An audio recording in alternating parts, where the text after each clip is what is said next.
100% wasit bantu Real Madrid untuk bisa mengalahkan Bayern Munchen dengan skor akhir 2-1 dan memastikan Real Madrid lolos ke babak final Liga Champions Eropa. Sebelum lebih jauh, aku gak pernah bosan-bosannya untuk ingatkan teman-teman, ketika teman-teman tonton video ini, jangan lupa tekan tombol like-nya. Terlebih dahulu Bayern ciptakan gol di menit 68 lewat Alphonso Davies. Lalu Madrid bisa samakan kedudukan di menit 88 lewat Jose Lu, dan gol kedua Madrid dicetak oleh orang yang sama, Jose Lu, di menit 90 plus perpanjang waktu ke 1 menit. Aku ingin pertegas terlebih dahulu bagi teman-teman yang mungkin baru pertama kali menonton kanal YouTube Tommy Deski. Sejak 1,5 tahun sampai dengan 2 tahun terakhir, kita sangat concern membahas law of the game di dunia sepak bola, baik itu kompetisi domestik Liga Indonesia ataupun liga-liga elit Eropa. Oleh karena itu, kita juga sering pada akhirnya mengundang narasumber-narasumber terpercaya. Contoh seperti Thorik Al-Kathiri, lalu mantan wasit FIFA yang sekarang bertugas di Komite Wasit PSSI, Jimmy Napitupuluh, wasit legenda, salah satu wasit terbaik di Indonesia. Bahkan secara eksklusif untuk pertama kalinya, instruktur wasit FIFA yang berasal dari negara Malaysia, Cikgu Subhidin, kita hadirkan kurang lebih berdiskusi hampir 1 jam, membahas law of the game, peraturan di dunia sepak bola, termasuk video asisten referee. Bagi teman-teman yang sudah mengikuti lama kanal YouTube Tommy Deski ini, pasti case Real Madrid menghadapi Bayern yang viral, gol Bayern quote and quote dianulir oleh wasit, bisa menjawab hal tersebut. Mengapa wasit memutuskan demikian? Mengapa kemudian video asisten referee tidak dicek on field review dan lain sebagainya. Nah, di video ini kita akan membahas soal keputusan wasit Marciniak yang secara track record ini bukan wasit kaleng-kaleng, dipuji oleh FIFA dan banyak kesempatan diberi kepada dirinya. Salah satunya menjadi wasit final Piala Dunia Qatar 2022. Nah, 2 tahun yang lalu kita juga sempat membahas profiling dari Marciniak ini. Selain kita membahas keputusan kontroversial dari wasit, kita juga akan membahas dari sisi taktikal. Nah, ini tentu menjadi menu utama kita biasanya teman-teman ketika selesai pertandingan, baik itu dari liga ataupun kompetisi yang ada di Indonesia ataupun kompetisi yang ada di elit Eropa. Nah, kita masuk dulu ke keputusan wasit Marciniak. Apakah sudah tepat? Dan mungkin video yang akan teman-teman lihat replay ataupun footage dari pertandingan Real Madrid menghadapi Bayern, nanti akan aku tampilkan soal keputusan wasit yang blunder tersebut. Agak aku potong-potong, agak patah-patah, ataupun mungkin agak sedikit buram. Kenapa Bang Tom? Karena terkait hak cipta. Jadi harap memaklumi kalau misalnya kena hak cipta, video ini tidak akan tayang.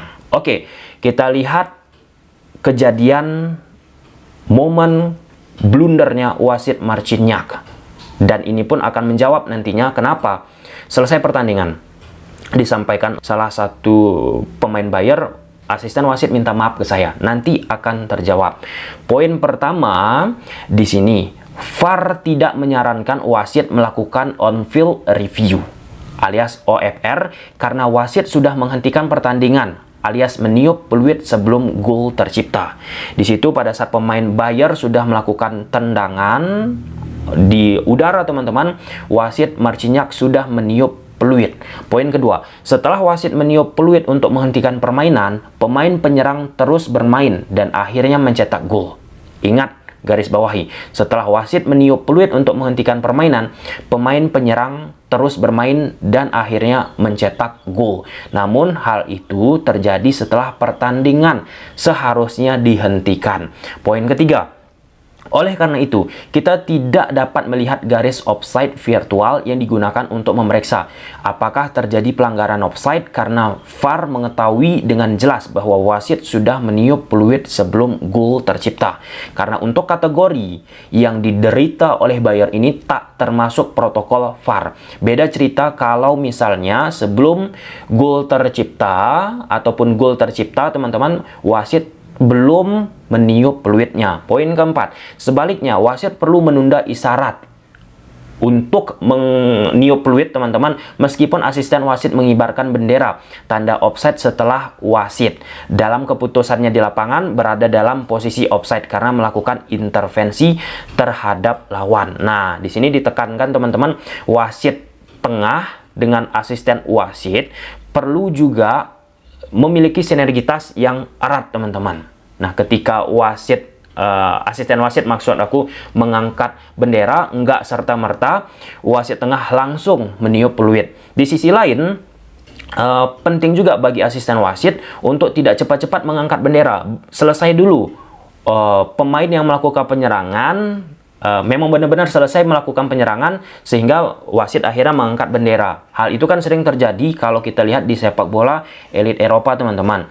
Case-case misalnya seperti offside. Nah, selesai dulu penyerangannya, endingnya dulu dilihat, baru diangkat bendera. Oke, kemudian poin kelima, keputusan VAR untuk tidak melakukan intervensi dan tidak direkomendasikan untuk ditinjau di lapangan adalah benar. Setelah wasit dalam keputusannya di lapangan menganggap pemain dalam posisi offside karena melakukan intervensi terhadap lawan. Case close. Jadi keputusan wasit untuk tidak melihat video asisten referee sudah benar karena wasit tengah sebelum menciptakan gol sudah meniup peluit. Jadi itu tidak termasuk ke kategori protokol VAR yang sudah kita bahas 1 minggu yang lalu. Untuk posisi offside, kedua-dua pemain penyerang dalam hal ini Bayer berada dalam posisi yang sangat tight, yang sangat ketat, yang sangat tipis. Tangan tidak dihitung ya, teman-teman. Kalau misalnya tangan dihitung, maka gol Indonesia ke gawang Uzbekistan sah. Untuk regulasi law of the game, tangan tidak dihitung menjadi offside atau tidak. Nah, karena di media sosial banyak yang menyebutkan itu kan masih ada tangan dari pemain Real Madrid, pemain Real Madrid, tidak termasuk.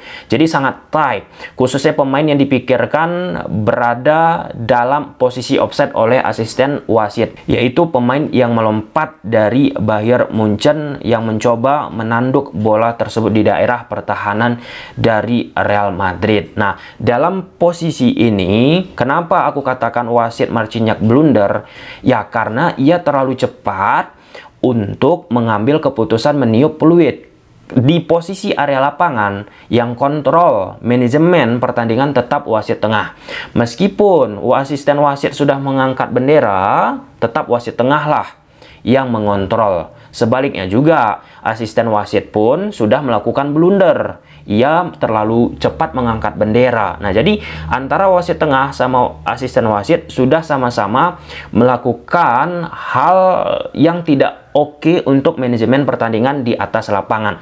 Oleh karena itu, itulah jawaban kenapa asisten wasit saya mengambil keputusan salah, saya minta maaf dan lain sebagainya, teman-teman. Karena hal tersebut harusnya secara law of the game, secara prakteknya selesai dulu Bayern Munchen sebagai tim penyerang, memang benar-benar clear, nggak ada lagi nih perebutan dalam sisi attacking, baru wasit mengambil keputusan, baik itu asisten wasit ataupun wasit tengah. Ya, kita masuk dari sisi taktikal. Oke, kita lihat dulu formasi yang digunakan oleh kedua tim.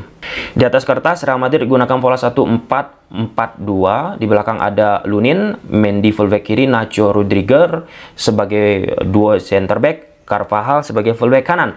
Kemudian di tengah ada Toni Kroos, Tchouaméni, Valverde, Bellingham. Di depan ada Vinicius dan Rodrigo. Tentu style dari Vinicius dan Rodrigo suka hybrid.